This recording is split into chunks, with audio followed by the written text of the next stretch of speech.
দক্ষিণ আফ্রিকার কাছে লজ্জাজনক হার দিয়ে বিশ্বকাপের পর টেস্টের সিরিজের যাত্রা শুরু করেছে টিম ইন্ডিয়া। 32 রান ও 1 ইনিংসে হারতে হয়েছে। 2 ম্যাচের সিরিজ 1-0 পিছিয়ে রয়েছে বর্তমানে টিম ইন্ডিয়া। হারের ময়নাতদন্তের মধ্যেই এবার খারাপ খবর বেরিয়ে এলো টিম ইন্ডিয়ার জন্য। বিশ্ব টেস্ট চ্যাম্পিয়নশিপের পয়েন্ট টেবিলে অনেকটাই নেমে গেল টিম ইন্ডিয়া। এখন তাদের স্থান কিন্তু পাকিস্তান এবং বাংলাদেশেরও নিচে।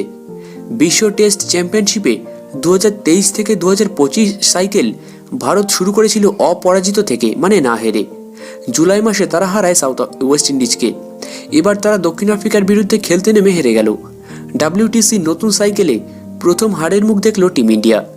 তাও এই হারটা অল্প রানে নয়, লজ্জাজনকভাবে হারতে হয়েছে টিম ইন্ডিয়াকে। 3 দিনের ম্যাচ শেষ হলো এবং 1 ইনিংসে হারতে হয়েছে ভারতকে। ভারতের পয়েন্ট এখন 38.89।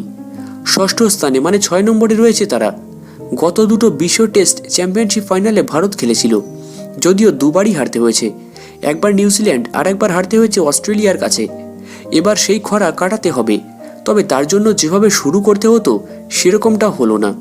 সাইকেলের মাত্র দ্বিতীয় সিরিজের শুরুতেই 6 নম্বর স্থানে নেমে যাওয়াটা সফরের জন্য মোটেও ভালো বার্তা নয়। এই অবস্থা থেকে কামব্যাকের জন্য পরের টেস্টটা ভারতকে বড় ব্যবধানে জিততে হবে সাউথ আফ্রিকার বিরুদ্ধে, মানে সেকেন্ড টেস্টে। তো এক নজরে দেখে নিন WTCর পয়েন্টস টেবিল।